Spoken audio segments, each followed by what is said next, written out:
we will first start with an introduction, then I will give the word to Professor Dr. Bram Desmet, and then to explain the 5 steps, and then in the end we will leave some time to explain our approach and for some questions and answers.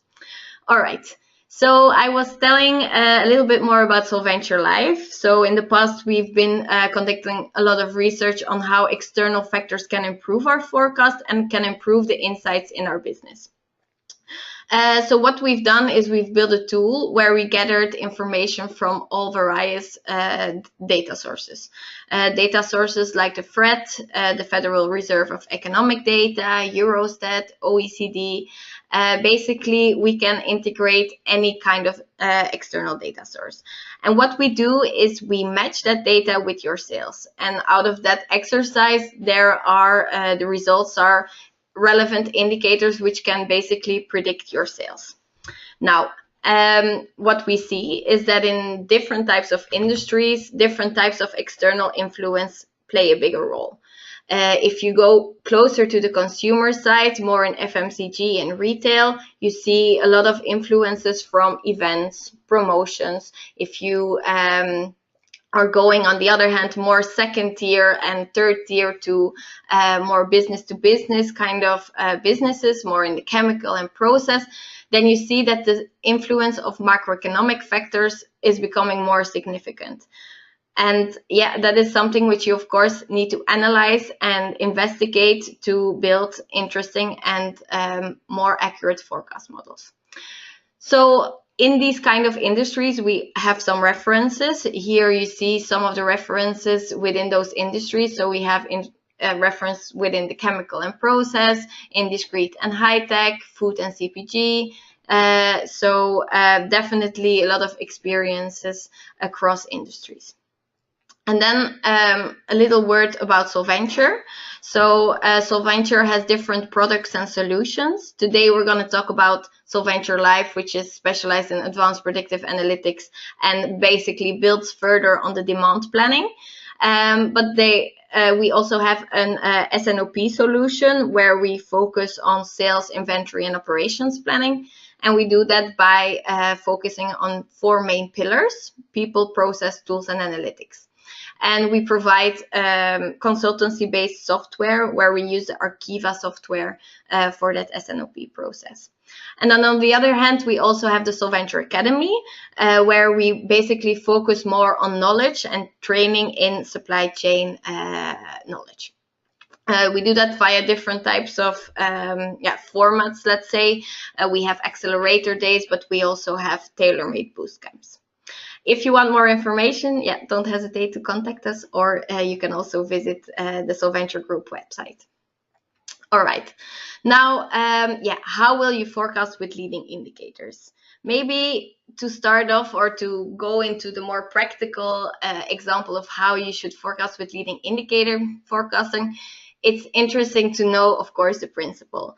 And if you look at this graph here, you see different lines. The blue line here is the actual sales of or represents a sales volume over time. And you see those dashed lines here, they basically represent inflection points. So momentum in the sales where the sales turns the other way. And what you see when you forecast with traditional forecasting methods, basically what they're going to do is extrapolate the past into the future. Now, if you would be at this point in time and you would have this past, then that extrapolation technique will basically extrapolate that forecast in an increasing trend.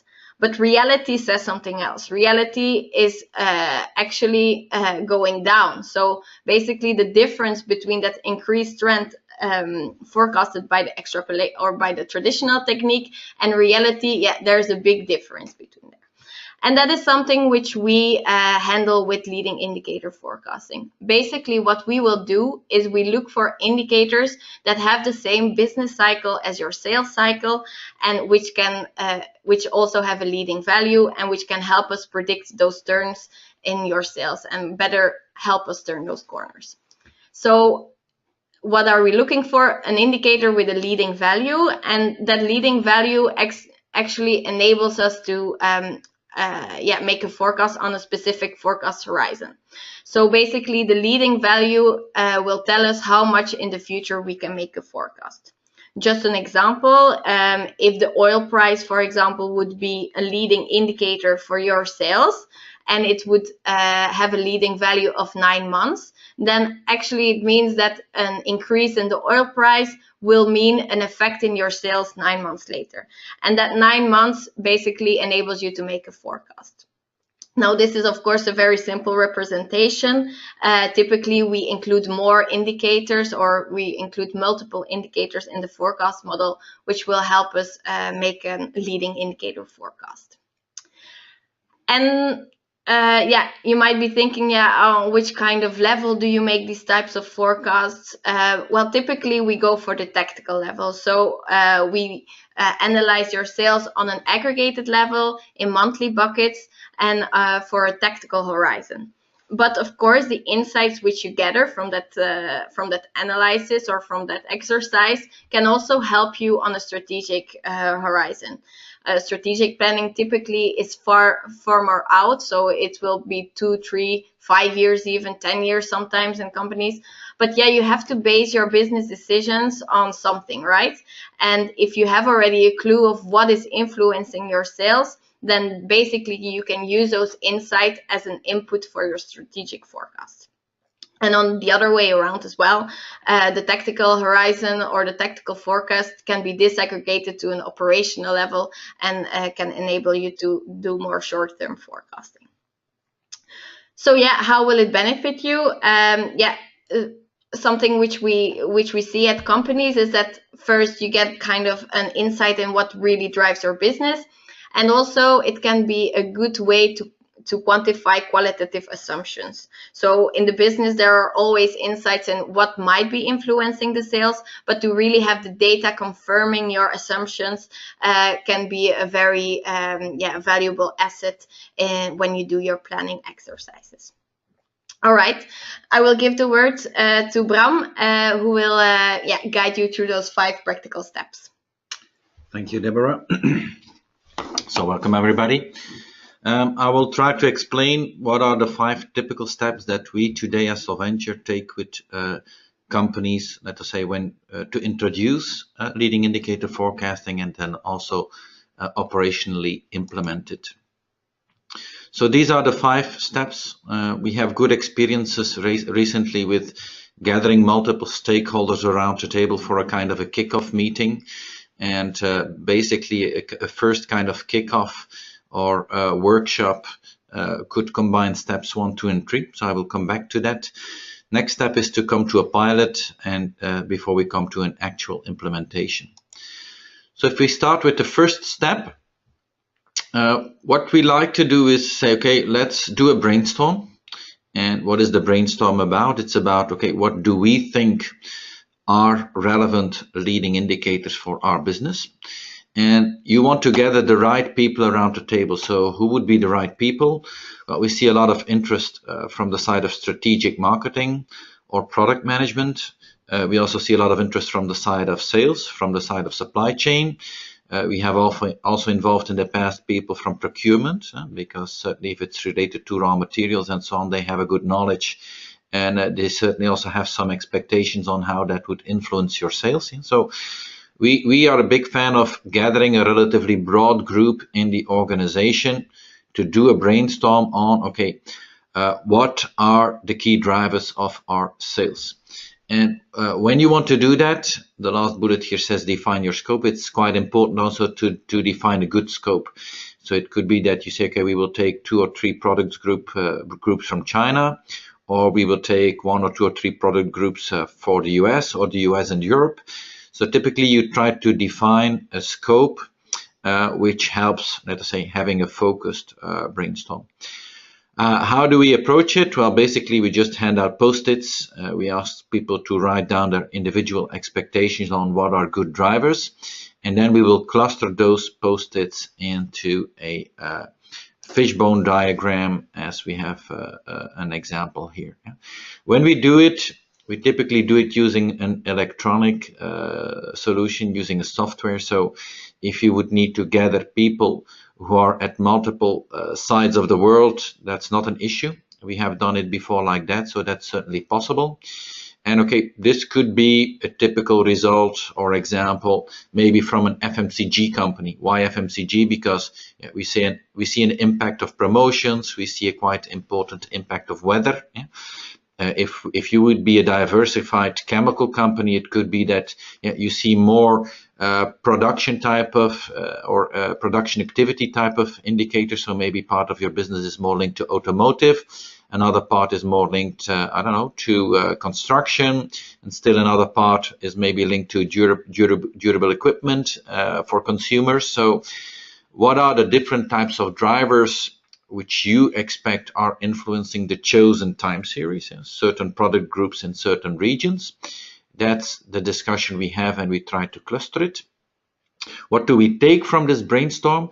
Well, we come up with a list of keywords. Actually, each of the post-its here has keywords, and these keywords will be used to make a subset in the database we have, which currently holds more than 2 million indicators. So we can use those keywords to make a subset of the 2 million indicators. The way we do that search, or we make that subset, it's in an intelligent way. So just to give an example, maybe on one of the post-its here, there would be oil price. Well, next to oil price, we will also look for synonyms. So next to oil, maybe we will find indicators on gasoline.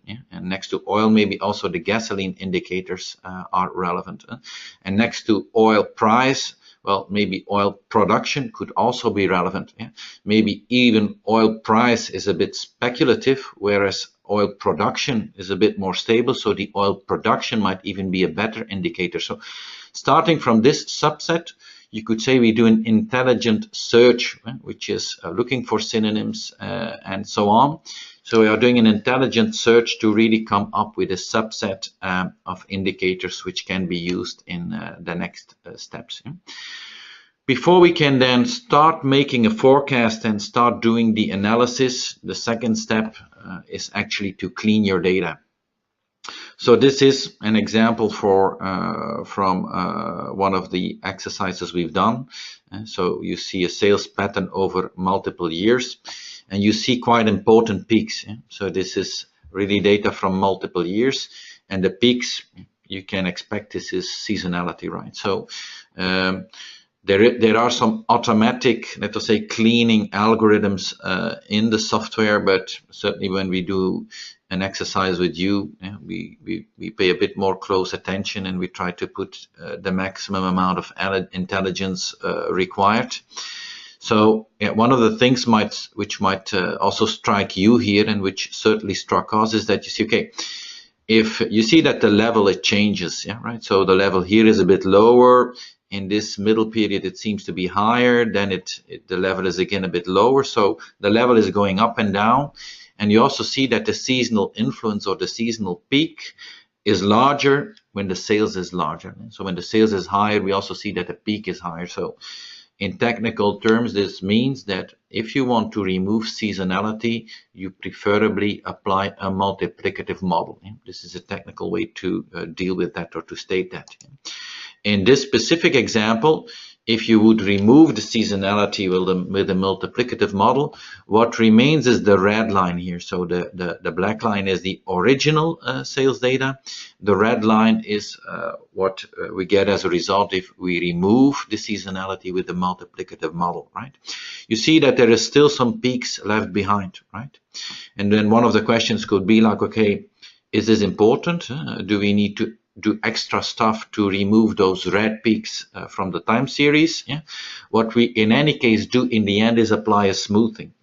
And if we apply our smoothing method to the red line here, what you will see is the light gray line here. So you see this line, you see the smoothed line.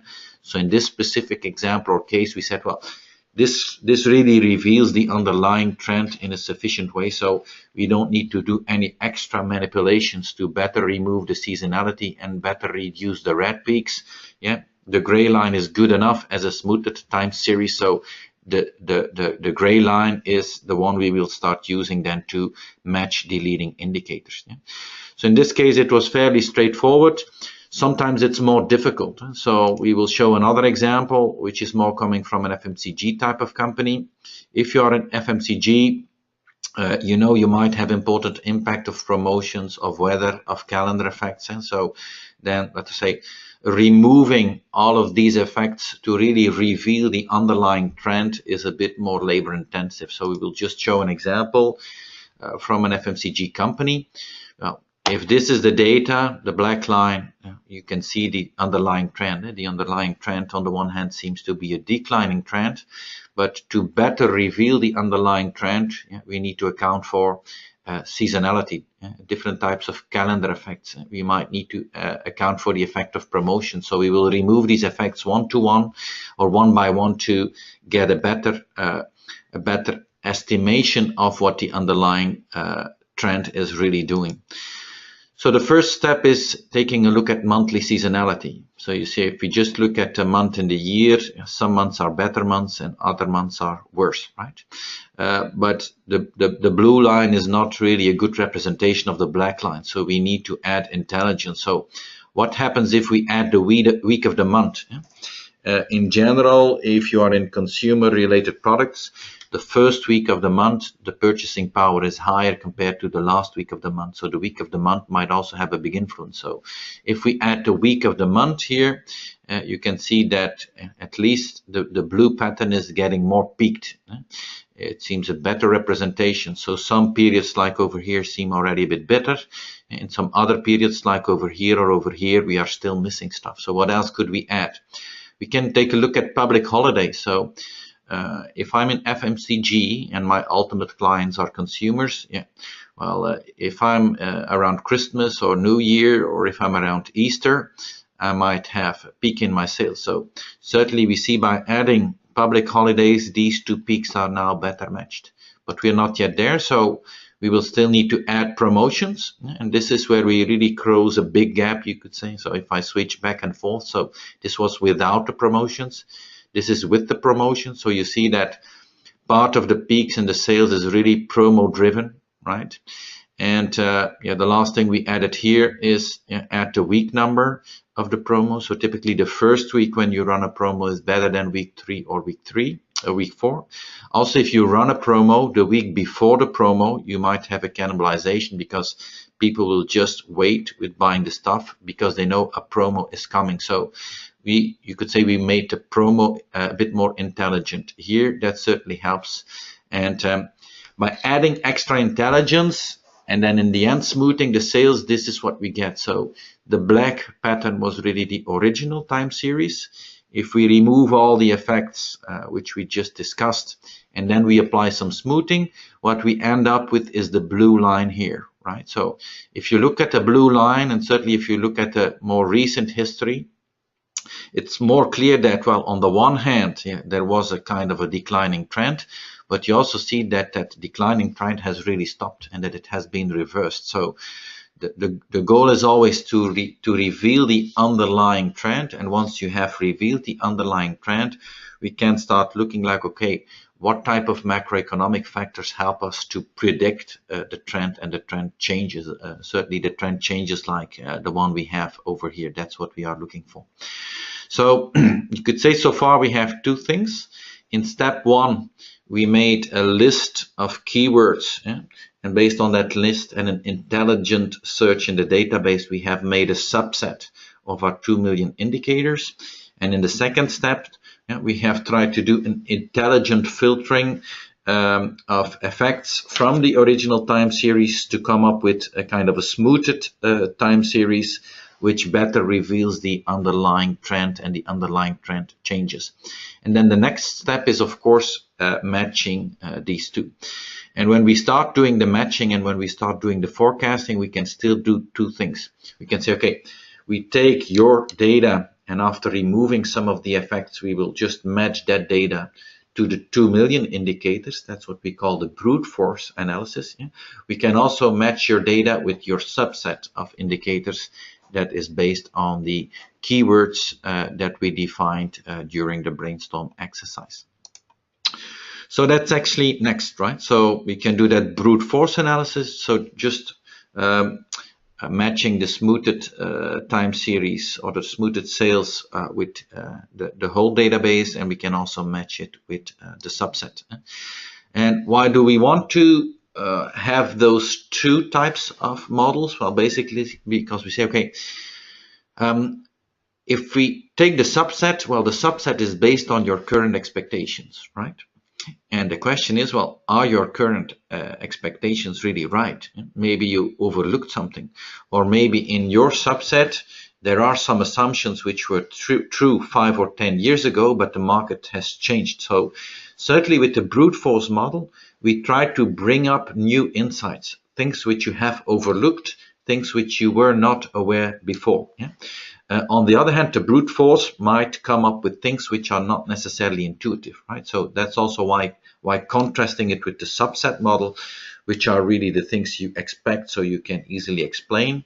Contrasting the two leads to a richer insight and in the end also to a better forecast. Yeah? And you could also handpick some indicators. And why do we use the handpick model? Because sometimes we see that to really make a start in a company, it's also fair to say, okay, instead of going for the optimal model, I know that working with these 2 or 3 indicators already helps me a lot. Yeah? It gives me a big step ahead.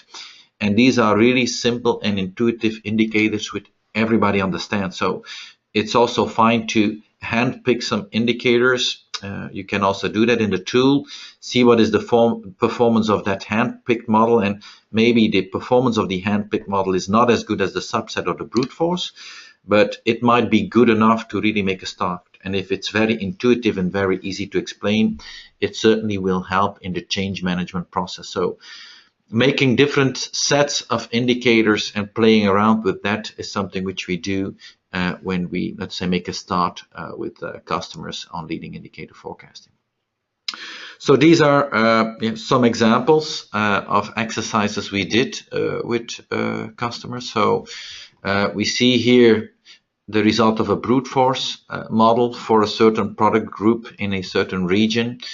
And you see that the brute force model compiles a model with 13 indicators, so 1, 3. Yeah? Compared to the subset model. The subset model says, okay, out of that 2 million, I came up with a subset, I don't know, of maybe around 200,000 indicators. Well, out of those 200,000 indicators, these are the indicators I selected, the indicator 1, 2, 3. And this is the relative weight of these 3 indicators. This is the lag of the different indicators, the frequency. It's all monthly data here because we did a monthly analysis here. And in this specific case, well, these indicators, the subset, were also part of that brute force model. So that's not necessarily the case, but in this case, we can say indicator 1, 2, 3 were really also in the subset of the 13 indicators that came out of the brute force model. Here to the right, we also see a comparison. So we made a forecast over 9 months. We can make a comparison of the MAPI we did in this case, so the mean absolute percentage error. So we will look at an error metric for the forecast error, which allows us to do a comparison between the brute force model, the subset model, the handpicked model. We could also compare it with your forecast if you have that type of historical forecast information available. In this specific case, we see, well, if you look at the total forecast error or the average over those 9 months, it seems that the brute force model is more correct than the subset model, right? So let's say by using the intelligence of your team, we have not been able to beat the brute force statistics. Yeah? On the other hand, we can also say, well, this model maybe is more easy because here we have only 3 indicators, whereas here we have 13 indicators, right? So maybe we are losing a little bit performance, but if we can reach this type of performance with 3 indicators, and you see there's 2 indicators with a lag of 5 and there's 1 indicator which has a lag of 10. So for sure we can make a forecast at least 5 months ahead, and we can use that indicator with a lag of 10, which already has a weight of 50% to make a forecast 10 months out. with a little complexity, or with not a lot of complexity, we already have a lot of value to add, right? So that's the type of discussions we are looking for also when we do that type of one-day workshop. Also in that one-day workshop, well, the brute force model, we can prepare that upfront. The subset model, we typically compile it on the spot, right? So if we can do the brainstorm and the fishbone diagram in the morning session, then in the over lunch, we can calculate the subset forecast, and in the afternoon, we can do this type of debriefing. So really in a one-day workshop, we can show a bigger team of your organization on how this works and what could be the added value for your company. That's what we have been doing, let's say, over the last few months. And of course, all of this analysis so far was based on the history. We can then also make a forecast. So we made a forecast for 9 months. So we excluded, let us say, this historical data from the database to make a forecast. And this is the trend forecast. This is the trend forecast for the brute force model. And this is the trend forecast based on the subset model. So you see that the subset model is a bit more optimistic. We are overshooting, let us say, the red line, which is the smoothed sales, whereas the brute force model seems to be a little bit pessimistic. It seems to be a little bit understating. This is okay, 2 different models will lead to a different forecast. This is what we can visualize here. This is only the forecast of the trend. Of course, we also want to add the seasonality that this was shown over here. So the red line is now really the forecast, which includes the seasonality. So we have put the seasonality back on. So in this case, it was only seasonality. If you would be an FMCG company, for sure we need to add calendar effects. We might need to add promos. We might need to add weather effects. In fact, you need to add the different effects that you originally took off the data, right? So these were the first 3 steps. And these 3 steps, we can basically compile that in a one-day workshop. So we compile a subset of indicators based on keywords, which we define in a brainstorm based on a fishbone diagram we make together with some people from your company. And it's important that it's a somewhat broader team in your company. We have cleaned your historical sales, and then we can compare a brute force statistics with a subset model, or even with the hand-pick model. If you say we are already using those 2 or 3 indicators today, that could be a typical hand-pick model, which we also include in that type of analysis. Yeah. Okay, at this point, you already have a lot of insights, right? From your expectations, the subset, maybe some indicators have been confirmed and some indicators have been disconfirmed. Yeah? Maybe you expected a link to the oil price, but the link with the oil price has not been proven. Yeah? Maybe you did expect a big link to some types of construction, but the link with the heavy construction like mining is more confirmed than you expected. So you already have a lot of insights. Yeah, the question is, how can I now operationally implement it? Because that's the final goal. You want to improve your forecast. Well, the step we typically take in between is to make a pilot, where we say, okay, during a 3 to 6 month period, well, let's just, the forecast models which we have now built, let's just run it, and let's run it in parallel to your existing forecast system. So each month we use the model that we have built to make a forecast. We compare it to the forecast that you have made internally, either a bottom-up sales forecast or either a traditional statistical forecast. So any type of forecast you might currently be using internally. And let's benchmark the leading indicator forecast with your internal forecast. And by comparing the forecast over a 3 to 6 month period, typically you build extra confidence in the models that have been built. And building that extra confidence might be required before you can say, okay, instead of just making a comparison, I now want that leading indicator forecast also to really steer the business. That's really in an operational mode. So this is a screenshot from the tool. So also in the tool, you can take a look at the evolution of some of the indicators which were in the model. There's another screenshot of the tool later in the presentation. After the pilot, in the end, you want to operationally use the software. Well, if you want to come to an operational use, you will need a software solution. So we have built a leading indicator forecasting software. What we need is, well, each month we need you to update your last month sales, right? That can you can either upload a file manually, or we can also automatically connect to your ERP system. So that's one of the options, or one of these two options needs to be discussed and clarified. Yeah. We can automatically run the forecast in the background and push the forecast to your system, or you can, let's say, run the forecast, tweak it, and then manually export it and manually upload it into your forecasting system. But that's really the type of operational monthly forecast running you will be heading towards. Yeah? And this is just one screenshot again of the tool. So just to give you an idea of the different types of databases which are currently in the tool, there is data on different levels of detail. So different frequencies, if we have called them here. Yeah? You can build new indicator sets. You can work with existing indicator sets. Yeah? So the goal is not to go in detail into the software. If you would have questions specifically on the software, feel free to reach out to us. And I think Deborah will be most happy to explain more about that in a separate call. So I think that's what I wanted to tell about the 5 steps, and I will now hand back over to Deborah. Okay, thank you, Bram. I think that was very clear. Yeah. Yeah, Bram now explained like the 5 practical steps that you really have to do to set up such a process. How we do it at Solventure actually we refine it to 3 steps. We actually combine the first 3 steps, which Bram explained, in one-day workshop. He mentioned it a few times. Basically, in the workshop, we're going to look for keywords with a group of people who are a stakeholder, basically, in this process. Who could that be? It could be a sales manager, a marketing intelligence manager, an S&OP manager. So basically, various managers from different kind of angles within the company that can really have a stake with this kind of exercise.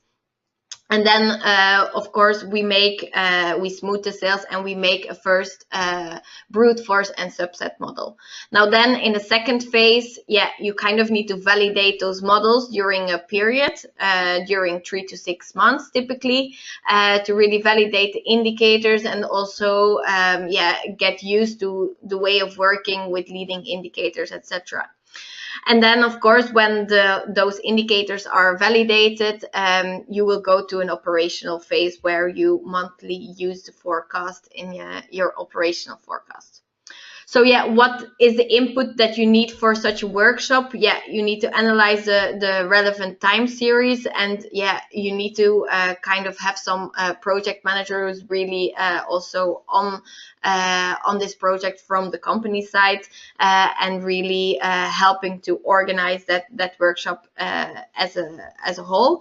And what we typically do is we take a case study. So a typical case study within the business that could be useful to test the leading indicator forecasting solution.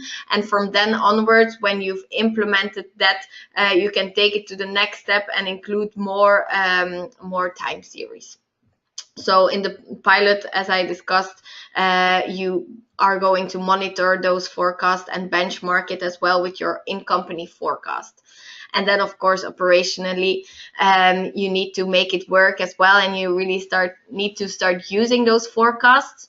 And as Bram mentioned, our tool is a cloud-based tool.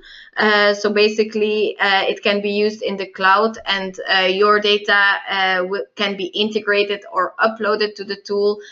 Of course, the data cloud with all the external data is in there as well.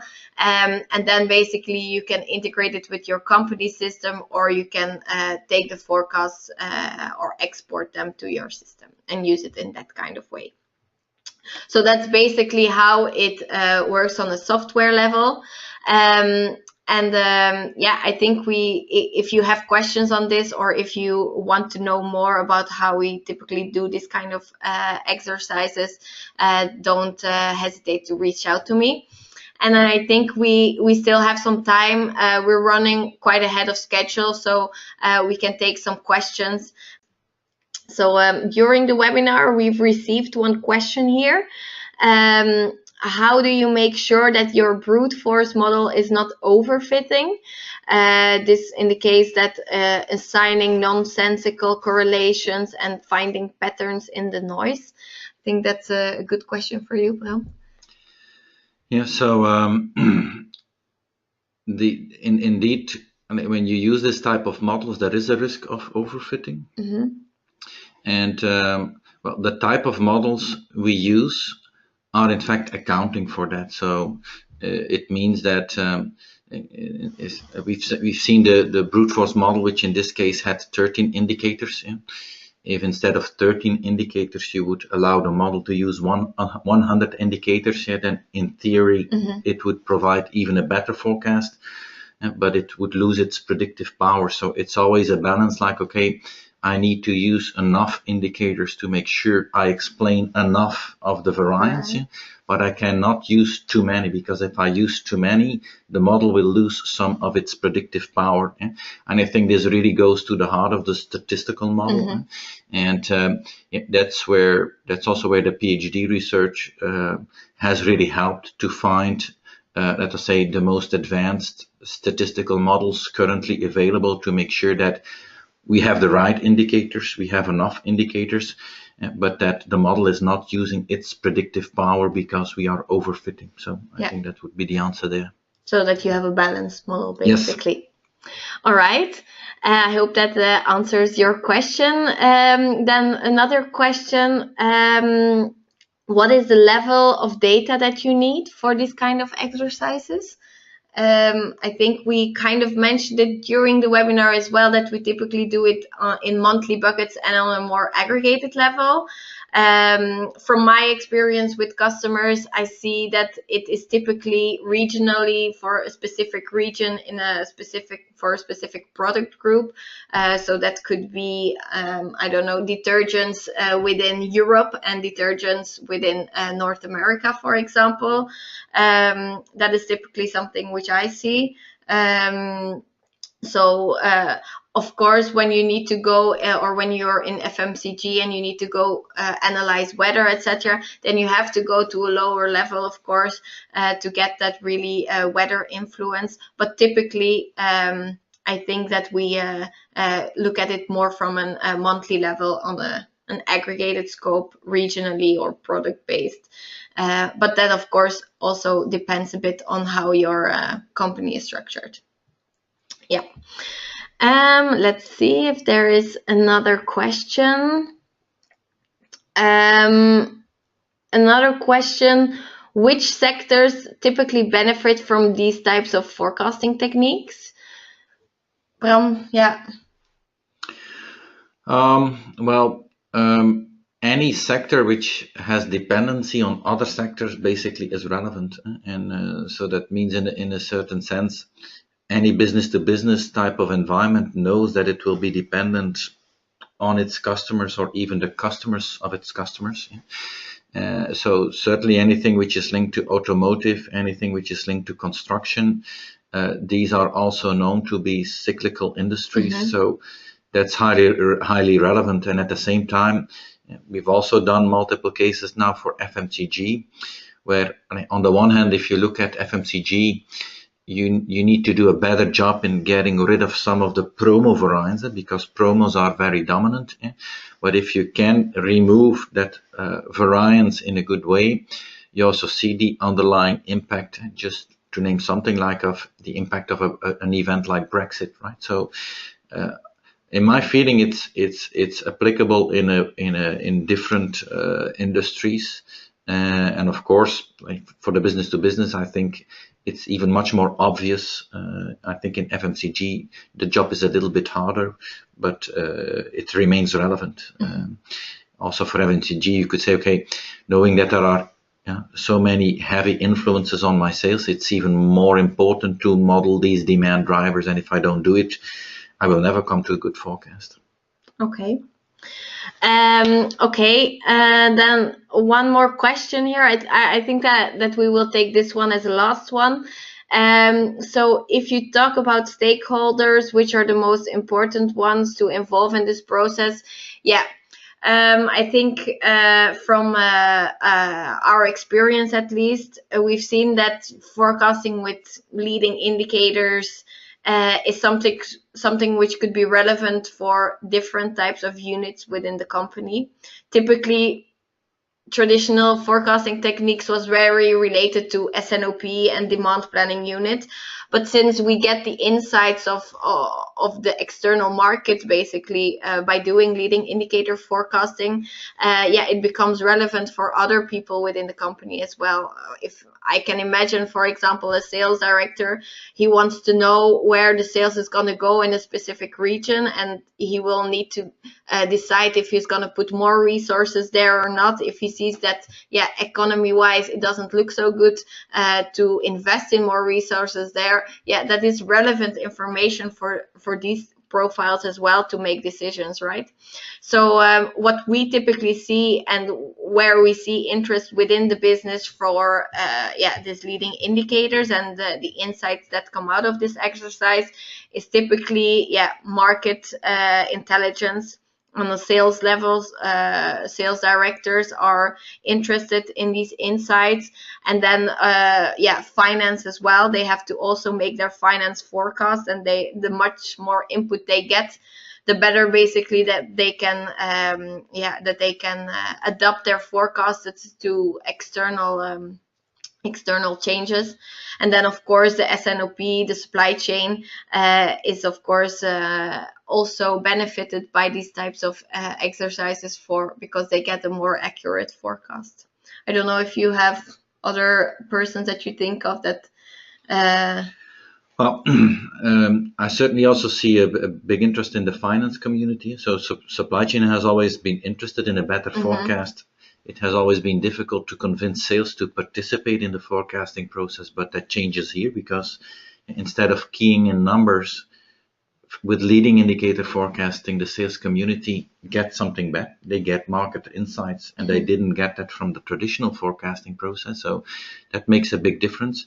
And also finance in a lot of companies is frustrated because even if mid-June they ask for the latest update, they get a number, and then by the end of June, reality turns out to be different. So also finance is really interested in improving the forecast, and they may be less, let us say, key contributors to finding the relevant indicators, but they certainly are also interested in getting a better forecast. And so I think, again, it's a relatively broad group of people, and we really see a shift because even for a finance person, if so far, I have difficulties to explain why we didn't deliver what we promised.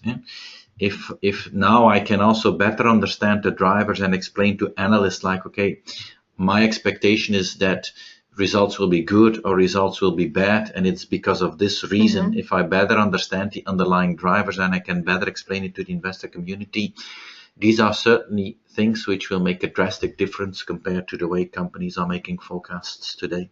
Yeah. All right. Thank you, Bram, for your attendance. I see that there are still some questions popping up. Maybe one last question. Is this software part of the Archiva suite? Well, we basically have built a cloud-based tool which can be integrated into the Archiva suite, but which is also a standalone product. So I think that that answers this question. So it's basically cloud-based. So you don't need an IT integration in your systems. It can be done if that is what you require, but it is also a standalone cloud application which can be used within Archiva as well, but also standalone. All right.